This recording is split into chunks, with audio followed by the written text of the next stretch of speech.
Summary of How I Learned to Drive by Paula Vogel. How I Learned to Drive is a story about how Lil Bit, who is now about 35 years old woman, comes to terms with her cruel and emotionally complicated relationship with her Uncle Peck. The play isn't told in a straight line. Instead, it uses flashbacks, speeches, and a strong sense of the surreal to show how Lil Bit deals with her memories and pain. Aside from the two characters we've already talked about, the play uses 3 Greek choruses, a teenage girl, a woman, and a man, to switch between the parts of many different people in Lil Bit's memories. The scenes change with captions that sound like they belong in a driving manual, spoken by a voice that sounds professional. The play starts with Lil Bit in the present day setting the scene. She starts the first memory by saying, "Sometimes, to tell a secret, you have to first teach a lesson."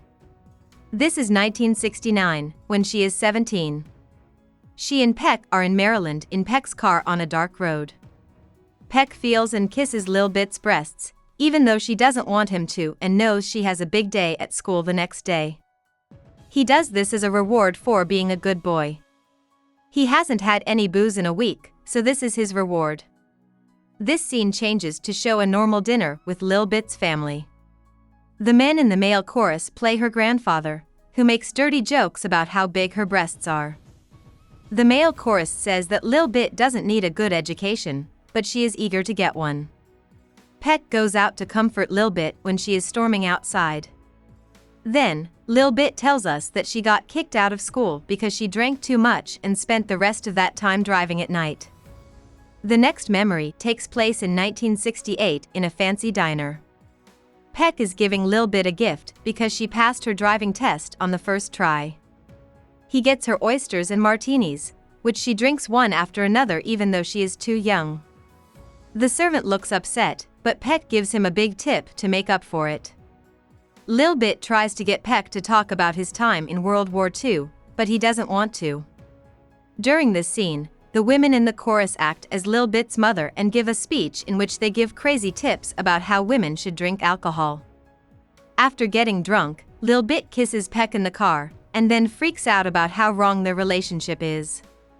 Next, the teenage chorus sets up a scene in which Peck takes Lil Bit's young cousin BB. BB stands for blue balls. The whole family has nicknames based on their genitalia, fishing.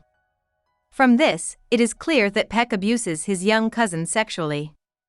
Lil Bit steps in to describe a normal talk between her 14-year-old self, her mother, and her grandma, who are played by the female and teenage choruses, respectively. The grandmother says that her husband's sexual behavior is like that of a bull, because he wants to have sex every morning and evening.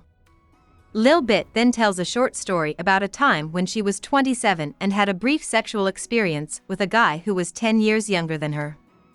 She lies in bed after having sex and wonders if she now knows what allure Peck saw in her when she was younger. The story then goes back to what Lil Bit, her mother, and her grandma were talking about before. Lil Bit has grown up a year and wants to know if sex hurts. Her mother wants to tell her the facts of life, but her God-fearing grandmother is very against this. During a fight between the mother and grandmother, it becomes clear that the mother is angry that her grandmother didn't teach her about sex when she was younger. The mother got pregnant when she was young, and she and the Lil Bit's father did not get along. The story moves on to Peck teaching Lil Bit how to drive. He gives her good, sound advice on how to drive, but he also tells her she needs to drive like a man because women are too afraid to drive. Lil Bit jokes that she won't be able to defend herself because her hands are on the steering wheel. Peck promises to never touch her while she's driving. Then, the audience learns about Lil Bit's time in high school. Because she has big breasts, her friends make fun of her. Lil Bit is also confused by these things. She compares her breasts to dangerous alien life forces and radio transmitters that send siren-like messages to men to get them to dash themselves on these rocks. Lil Bit won't dance to any of the fast songs at the school dance because she thinks the boys only want to see her jiggling. The voice, which sounds serious, says, "You and the reverse gear." This takes us back to 1965, when Lil Bit was 13 years old and Peck was taking his picture in his basement. He plays her favorite music and gets her to dance for the camera. When he says he won't cross the line, she says in a foolish way that the line is frontal nudity. He says by mistake that he wants to build a collection to send to Playboy one day. This hurts Lil Bit, which shows again how much she wants to go to school. Peck tells Lil Bit that he loves her to make her feel better. At this point, the women in the chorus start singing as Peck's wife, Aunt Mary. She talks about how great her husband is, like how he does the housework, helps the neighbors, works extra hours to buy her jewelry, etc. She knows what's going on but says that it's because Lil Bit is sly. In the next scene, Lil Bit and Peck start getting to know each other. It's 1964, and it's Christmas. Peck is in a bad mood and is talking to Lil Bit while he does the dishes in the kitchen. She thinks it's great that he's willing to do the jobs, which is what he says women want from men. They talk about how much he drinks, and Lil Bit makes a deal with Peck that they can hang out once a week if he doesn't drink, as long as when they do, he doesn't cross the line. Peck is clearly touched and says yes with great enthusiasm. Fast forward to 1969, when the relationship was almost over. Lil Bit is away from home at college. Every day, Peck sends her a gift and a note, which seems to be a way for him to count down the days until she turns 18 and they can have sex again. They are soon in a nice hotel room.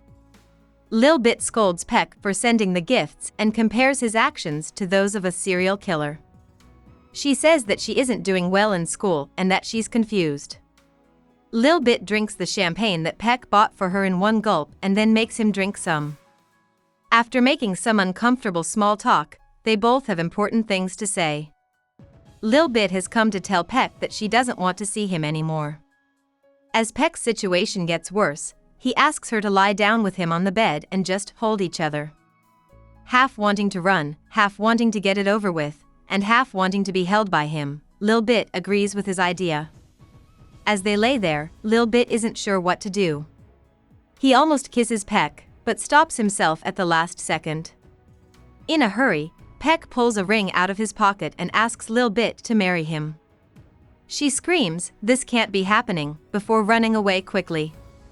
As Peck drinks shot after shot of booze, the male chorus plays the bartender right after she leaves. Lil Bit tells the crowd in the present that this was the last time she ever saw Uncle Peck. She says that he drank himself to death over the course of 7 years. During that time, he lost his job, his wife, and his license to drive. He died when he fell down the stairs to his basement. Lil Bit says that now that she's old enough, she wishes she could ask Uncle Peck, "Who did it to you? What was your age? Were you 11?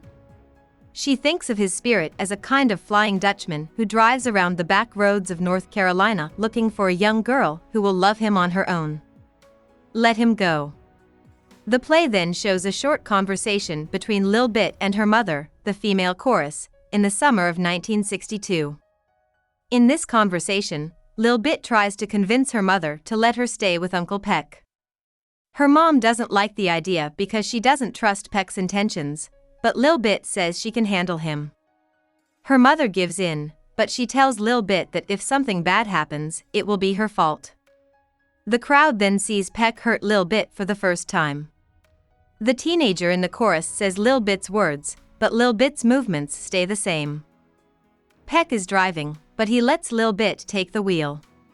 She gets in the driver's seat, excited and scared, but she can't reach the pedals. Peck says she should just sit on her lap and steer. As she does this, he rubs her breasts and gets himself to orgasm. Lil Bit is terrified and screams this isn't happening through the teenage chorus. Then Lil Bit gets out of the car, which brings him back to the present. She says that was the last day I lived in my body. Now that she is almost 35, she is glad that she believes in things that she didn't when she was younger, like family and forgiveness. She still doesn't do anything that jiggles. Driving is the only thing that makes her feel like she's flying in her body. She gets in her car and turns on the radio. At first, some of the lines from earlier in the play playback, like when her grandfather says, "How is Shakespeare going to help her lie on her back?" She chooses songs she likes, like Roy Orbison, and then looks in the back mirror. It looks like Peck's spirit is sitting in the back. She gives him a smile and takes off. About the author. Paula Vogel was born in Washington, D.C., in 1951. She went to school at Cornell, Bryn Mawr, and Catholic University.